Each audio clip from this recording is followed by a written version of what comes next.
I knew something was wrong the moment my truck stopped short of the driveway. Where there used to be open land and a familiar dirt path, there was now a towering metal gate blocking everything. Sunlight reflected sharply off fresh steel, almost blinding, as if daring me to look closer. A thick chain wrapped around the bars, sealed with a heavy lock that clearly wasn't there yesterday. My ranch, my livelihood, was suddenly unreachable. I stepped out, boots sinking into the gravel, and stared in disbelief. This wasn't a temporary barrier. This was deliberate. New posts had been cemented deep into the ground. A fence stretched in both directions, cutting through the landscape like a scar. Attached to it was a bright notice stamped with the HOA seal, announcing restricted access due to community regulation changes. No warning. No meeting. No consent. Anger rose fast, but confusion followed close behind. My property wasn't part of the HOA. Everyone knew that. I had bought it years before the neighborhood even existed. I'd signed documents, paid surveyors, and confirmed boundaries more times than I could count. Yet here I was, locked out like a trespasser. I called the HOA office from the roadside. Straight to voicemail. I left a message, careful but firm. Then I sent an email. Then another. With every unanswered attempt, the truth became clearer. This wasn't an accident. It was strategy. By noon, I drove to the HOA management building. The receptionist barely hid her irritation when I explained why I was there. A board member eventually came out, arms crossed, tone polished and cold. She told me the board had voted to secure all surrounding access points for safety and aesthetic reasons. When I asked how I was supposed to reach my ranch, she shrugged. That's something you'll need to resolve with us. Resolve? As if they held the upper hand. Driving back, frustration weighed heavy, but something else surfaced beneath it, a quiet certainty. They had moved fast, confident, even smug. That meant they believed I had no leverage. They believed the lock was final. That once the gate closed, I'd have no choice but to comply. They were wrong. What the HOA didn't know was that this land had a history longer than their bylaws. Deals made before their rules existed. Paperwork filed long before their authority began.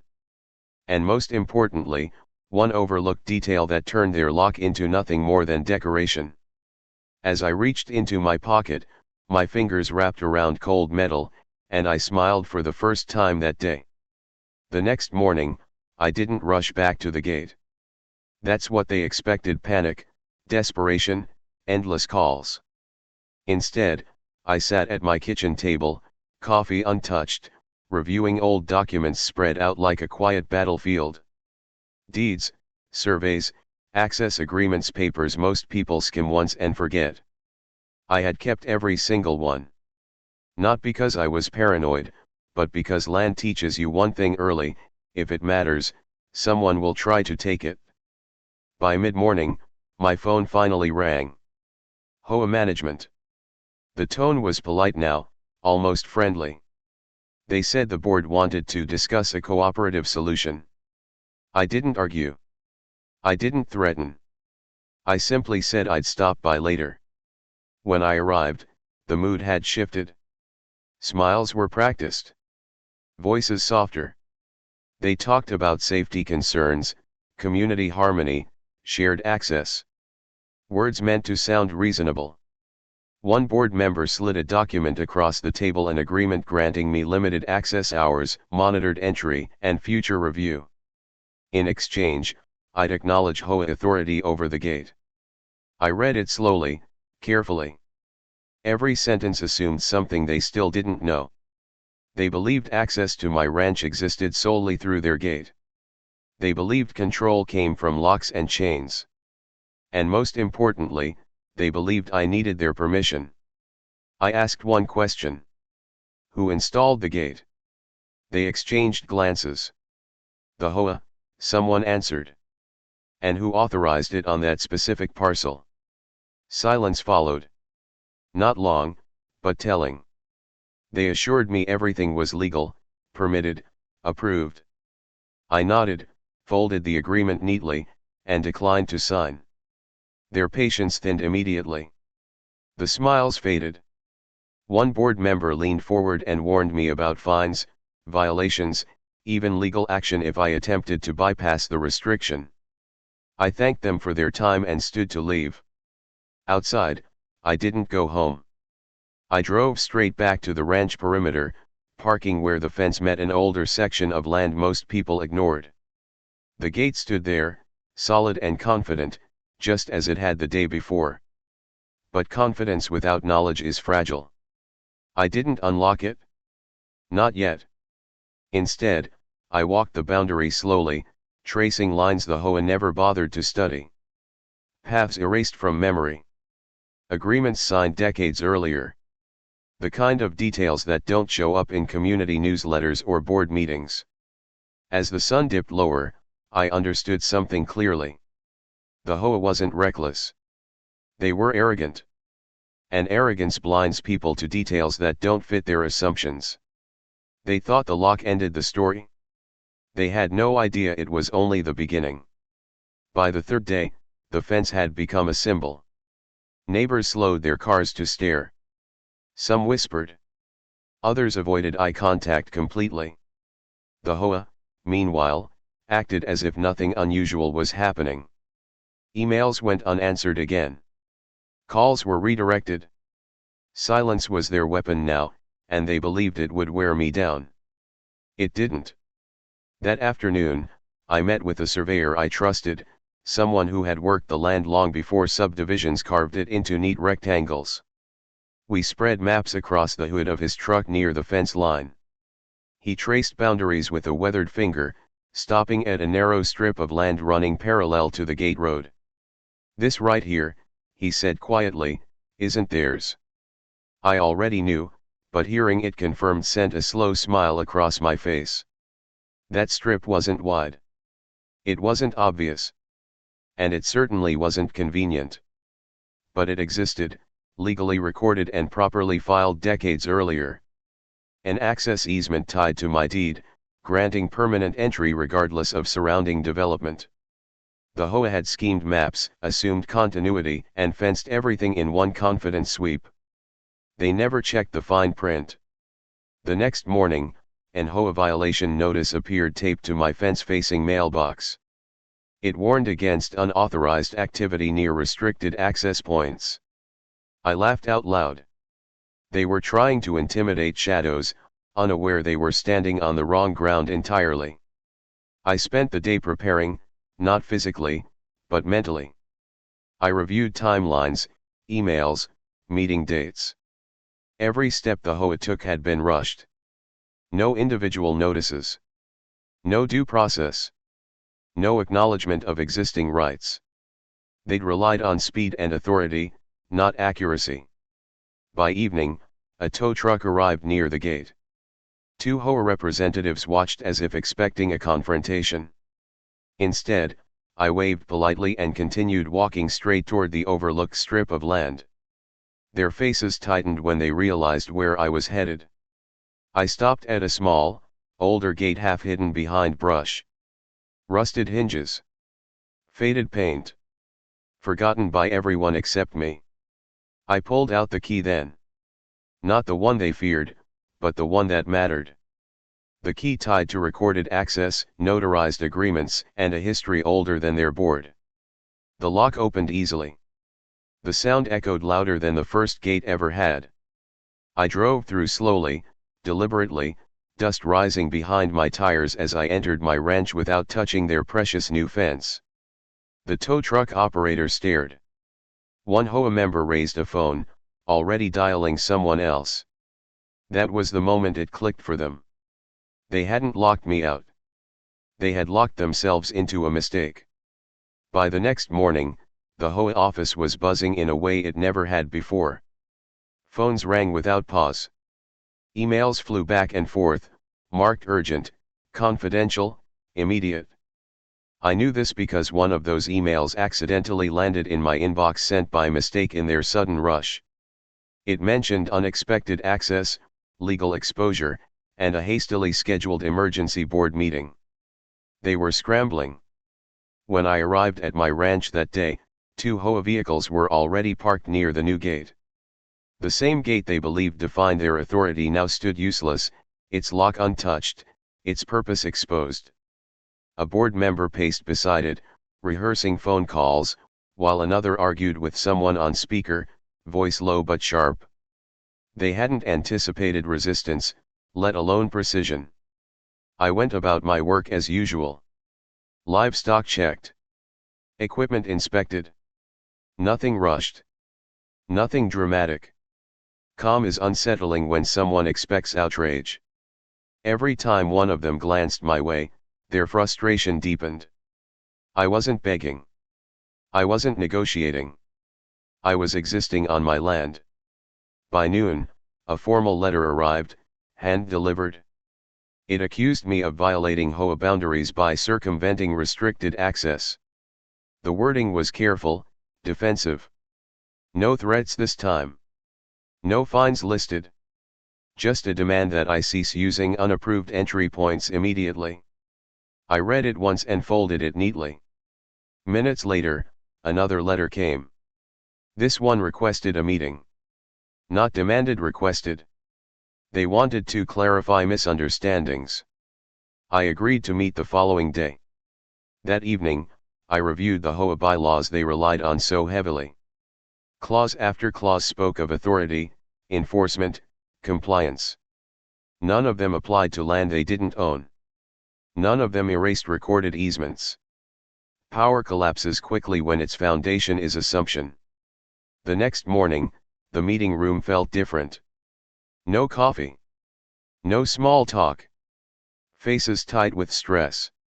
Their attorney joined by video, expression carefully neutral.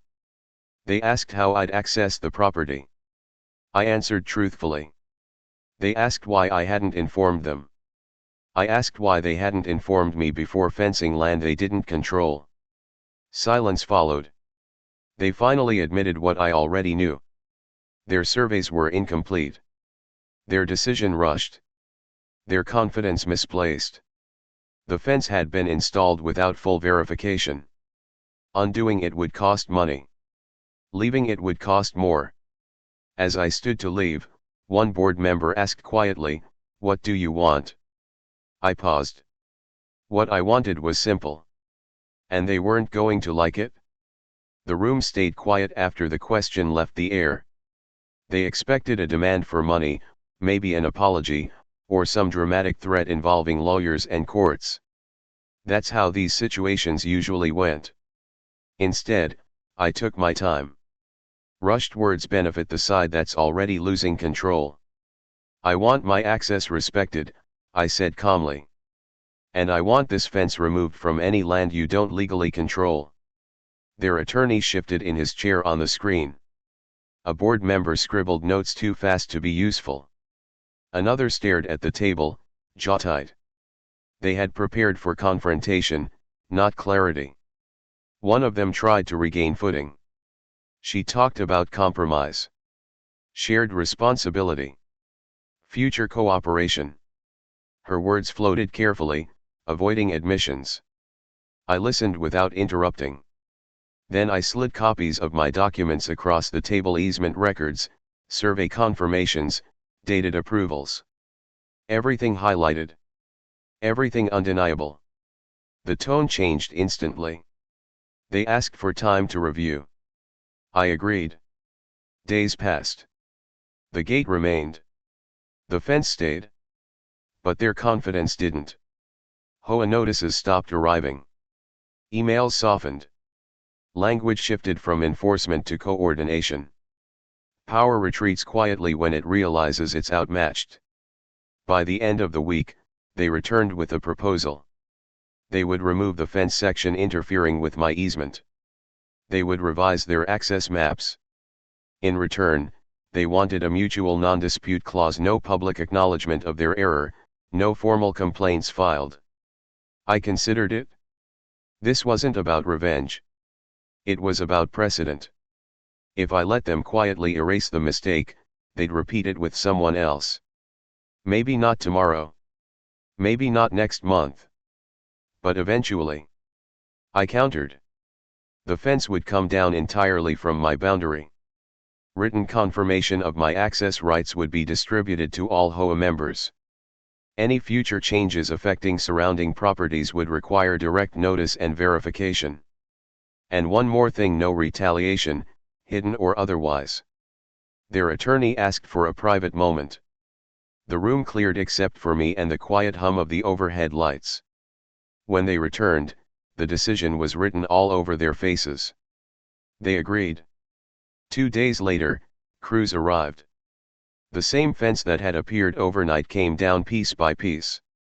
Neighbors watched again, this time in silence. The gate stood open, meaningless without authority behind it. As the final post was pulled free, I felt something settle, not triumph, but balance. The HOA hadn't lost because I was louder. They lost because they were careless. And they had just learned the cost of assuming ownership without understanding history. Once the fence came down, the neighborhood changed in ways no one expected. It wasn't loud or dramatic. There were no announcements, no apologies posted online. But people noticed. They always do. A structure disappears, and suddenly questions appear in its place. Neighbors who had never spoken to me before began waving. Some stopped their cars to ask casual questions that weren't casual at all. "So, what happened with the gate?" they'd say, pretending curiosity instead of concern.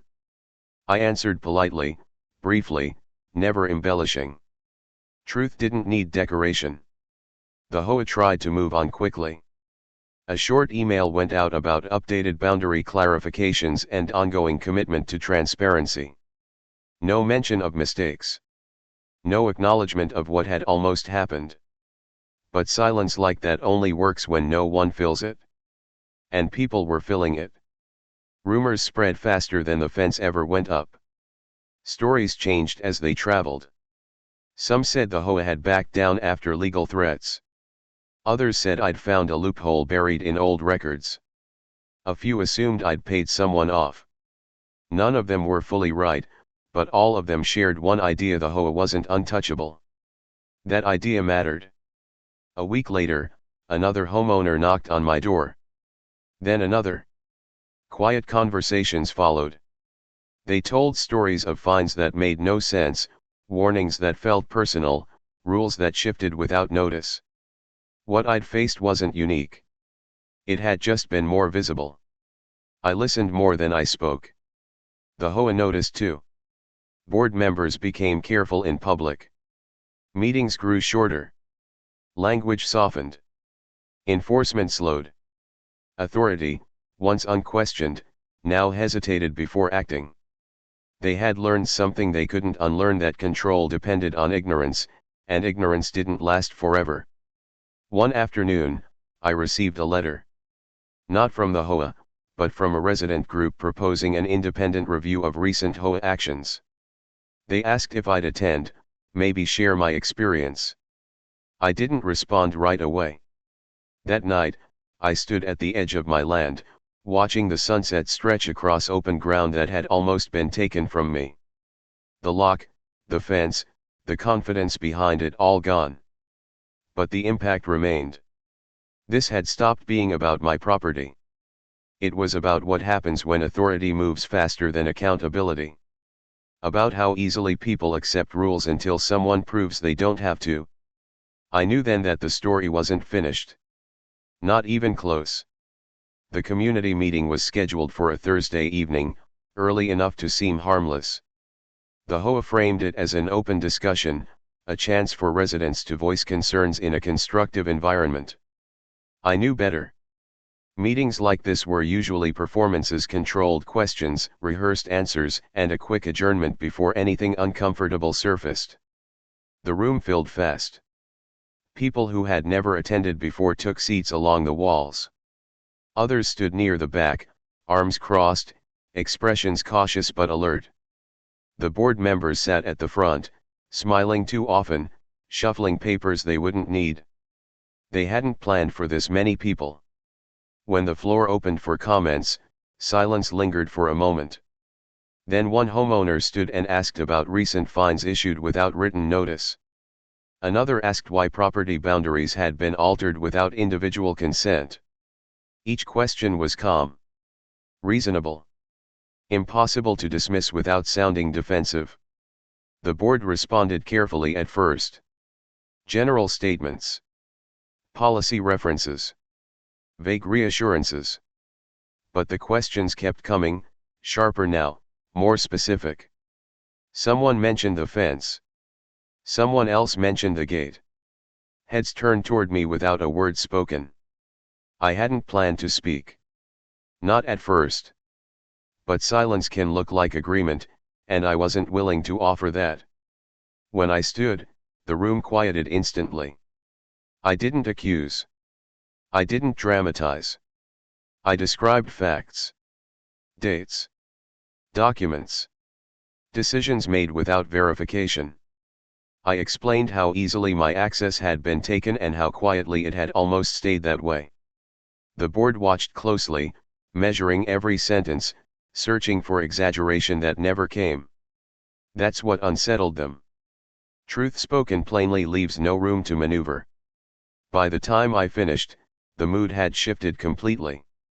This wasn't frustration anymore. It was awareness. People began connecting dots, comparing experiences, recognizing patterns they'd brushed off individually. The HOA president attempted to regain control, thanking everyone for their passion and promising internal reviews. But the performance was over. Authority depends on belief, and belief had cracked. When the meeting ended, no one rushed out. Small groups formed. Conversations continued. Contact information was exchanged. The idea of collective oversight, once unthinkable, now felt necessary. As I left, I realized something important. The HOA hadn't just misjudged land. They had underestimated people. And once people stop assuming authority is absolute, it never fully recovers. After the meeting, things didn't explode. They tightened. The HOA didn't send angry letters or issue sudden fines. That would have confirmed everything people were starting to suspect. Instead, they shifted tactics. Committees were formed. Subcommittees followed. Reviews were announced. Paperwork multiplied. When power weakens, it hides behind process. But process creates records. Requests for documents started circulating among residents. Meeting minutes were compared. Timelines were questioned. People noticed discrepancies that had once been ignored because no one had reason to look closely. Now they did. The board felt it immediately. Their responses slowed. Emails that once arrived within hours took days. Legal language crept into casual updates. Words like interpretation and clarification replaced requirement and violation. The confidence that had built fences overnight now hesitated to approve even minor decisions. One afternoon, an HOA representative showed up at my ranch unannounced. No clipboard. No uniform tone. Just a careful knock and a request to talk. He said the board wanted to reset the relationship with surrounding property owners. He avoided the word mistake entirely. I listened. He mentioned rising legal costs. Increased scrutiny. Residents requesting independent audits. He framed it as concern for community stability, but the truth sat just beneath the surface. The HOA wasn't afraid of me anymore. They were afraid of precedent. If one fence could be challenged successfully, what else had been enforced without authority? What rules existed only because no one had questioned them? Power survives on momentum. Once it stalls, gravity takes over. Within weeks, 2 board members resigned citing personal reasons. Another announced they wouldn't seek re-election. A new slate of candidates emerged, campaigning on transparency and accountability. Words that had once sounded unnecessary now felt essential. Through it all, I stayed deliberately quiet. I answered questions when asked. Provided documents when requested. Never led. Never pushed. Influence grows fastest when it doesn't announce itself. The gate area became almost symbolic. The unused lock still hung there, untouched, a reminder of how quickly certainty can become embarrassment. No one removed it. No one mentioned it. But everyone noticed. Late one evening, I stood there alone, fingers brushing the cold metal. It hadn't changed. Everything else had. The HOA thought the danger passed when the fence came down. They thought resolution meant closure. They were wrong.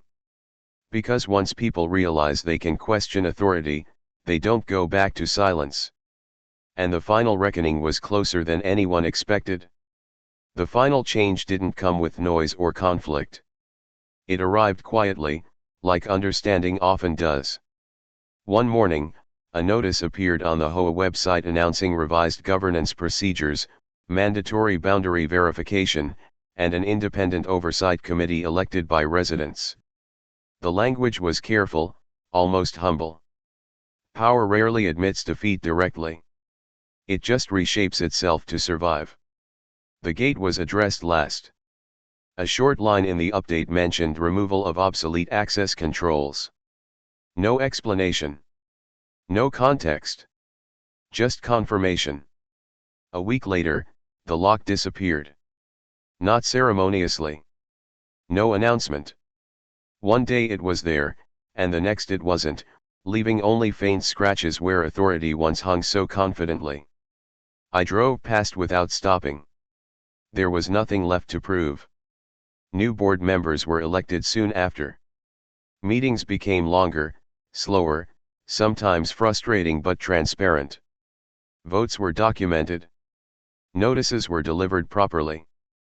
Questions were answered instead of deflected. The HOA still existed, still enforced rules, but the tone had changed. Control had been replaced with responsibility. Neighbors spoke differently now. Less fear. Less whispering. People disagreed openly, knowing disagreement wouldn't automatically become punishment. That shift mattered more than any fence ever could. One afternoon, a resident stopped me near the road and thanked me. I told her I hadn't done anything special. That wasn't modesty. It was truth. I hadn't fought loudly. I hadn't threatened. I hadn't dominated. I had simply known what I owned. That knowledge had done the rest. Land teaches patience. Documents teach precision. But the most important lesson came from watching how quickly assumed authority crumbles when confronted by quiet certainty. The HOA never expected resistance because they never expected awareness. They believed locks created control. They were wrong. Control comes from understanding of history, of limits, of rights that don't disappear just because someone builds faster than they research. The gate had once stood as a symbol of exclusion. Now it was just a road again, open and ordinary, like it should have been all along. As I crossed it for the last time that evening, sunlight stretching ahead, I realized something simple and final. The key had never been the metal in my pocket. It was knowing I didn't need permission to stand on what was already mine. And once that truth surfaced, nothing they built could lock it away again.